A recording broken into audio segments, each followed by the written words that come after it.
Creemos que un nuevo mundo ya ha nacido. We live in a multipolar world, and I think this is the reality. It is a movement that is unstoppable.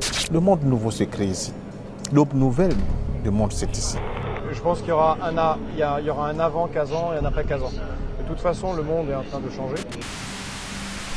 60 000 milliards de dollars. 50% de la population mondiale. 40% du PIB mondial. 45% des réserves de pétrole.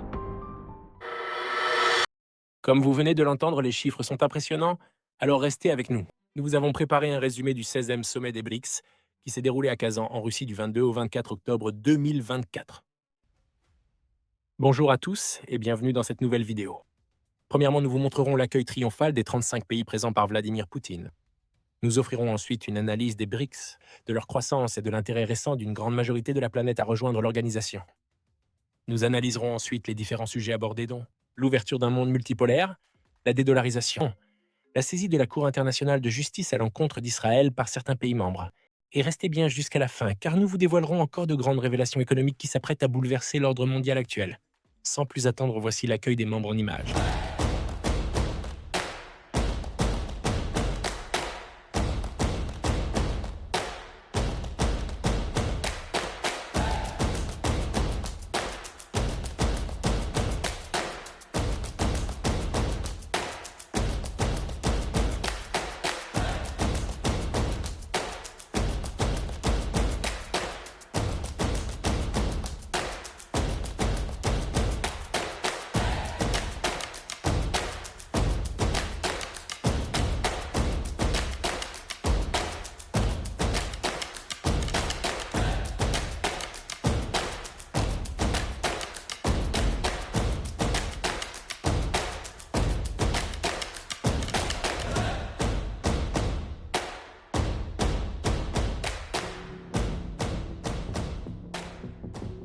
Comme vous le voyez, la Russie a sorti le grand jeu et pour cause.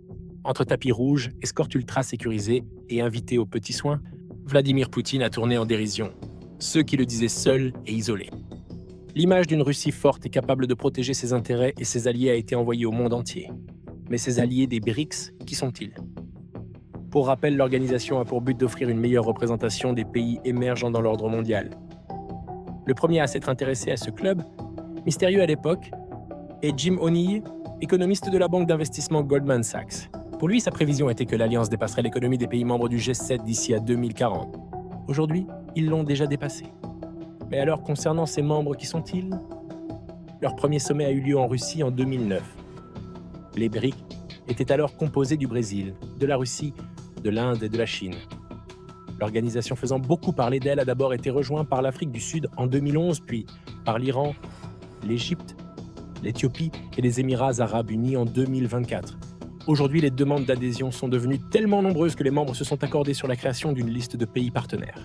À l'heure actuelle, des pays comme Cuba, le Venezuela, la Malaisie, la Bolivie ont déjà été approuvés et plus d'une trentaine de demandes sont actuellement en cours d'évaluation. Cette expansion nous montre-t-elle que le monde est en train de changer? N'hésitez pas à nous dire ce que vous en pensez dans les commentaires. Mais qu'est-ce qui peut bien intéresser et unir des pays aussi différents culturellement parlant? Comme vous le verrez sur les extraits suivants, tous s'accordent sur un sentiment d'insécurité vis-à-vis de l'Occident, utilisant le dollar comme une arme et un moyen de pression. Большое спасибо, уважаемая госпожа Росов. Вы сказали, что доллар используется в качестве оружия. Да, действительно, мы видим это так. На самом деле, думаю, что это большая ошибка тех, кто это делает, потому что... The imbalances in our global economic framework are driving rising inequality, inflation, and unemployment, making collective efforts more urgent than ever.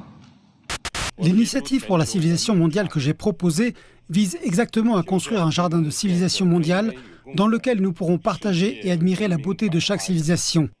La Chine prendra l'initiative de mettre en place une alliance de coopération entre les groupes de réflexion du Sud global, afin de promouvoir les échanges entre les peuples et le partage des expériences en matière de gouvernance. Уважаемый господин президент, вы упомянули про культивируемое в международных делах право сильного, но по-другому оно еще называется кулачное право. Вот так, когда оно применяется, кем бы то ни было, в экономике, в торговле или в политике, то это вызывает абсолютно адекватную ответную реакцию. И вместо международного права укрепляется вот это кулачное. Цель БРИКС как раз и заключается в том, чтобы приподнять значимость международного права. Вот вместе со всеми нашими партнерами мы и этим занимаемся. Les BRICS possèdent une vision commune et ils l'affirment. Ils souhaitent la fin de l'hégémonie occidentale et une meilleure répartition des pouvoirs. BRICS versus OTAN, la guerre est donc lancée. Et cela ne plaît pas au pouvoir en place. Pour mieux comprendre les stratégies utilisées, écoutez bien ceci. L'Europe tire sa force et sa richesse, essentiellement de sa domination en Afrique. Ceci n'est un secret pour personne. Les États-Unis, eux, l'obtiennent grâce au dollar, qui, jusqu'à aujourd'hui, était la seule devise autorisée pour les transactions internationales dominées par SWIFT. Les BRICS l'ont bien compris et ils ont décidé de contre-attaquer. Opération désoccidentalisation. C'était un peu le pari pris par les BRICS décrit par l'économiste Jacques Sapir. En Afrique, premièrement, où leur influence ne cesse de grandir grâce à des investissements et des collaborations sur les domaines militaires ainsi que des matières premières. Pendant ce temps, les Européens, eux, sont gentiment invités à quitter le continent, et ça ne plaît pas. Car quand on touche au portefeuille, ça fait mal. Face au dollar, les BRICS frappent fort également avec la mise en place de plusieurs alternatives à son hégémonie, comme BRICS pays qui se veut, un moyen de faciliter les transactions nationales, sans passer par les systèmes traditionnels dominés par l'Occident. Le BRICS Bridge alternative direct à SWIFT pour les paiements internationaux, ne nécessitant pas de transactions en dollars. Le BRICS Clear, qui complétera la nouvelle banque du développement détenue par les pays membres. Son but est de financer des projets d'investissement dans les pays émergents, cela sans passer par la Banque mondiale ou le Fonds international, détenu par les Occidentaux. Selon l'économiste français Jacques Sapir, le dollar pourrait perdre jusqu'à 40% de sa valeur uniquement grâce à BRICS Pay. Mais la guerre ne s'arrête pas là. Ils ont également annoncé la mise en place d'une plateforme pour la vente des matières premières, où eux-mêmes seraient libres de fixer les prix et ne seraient plus obligés de subir des sanctions ainsi que des prix imposés. Une surprise a même été faite par Vladimir Poutine, lui-même qui a présenté un billet de monnaie des BRICS.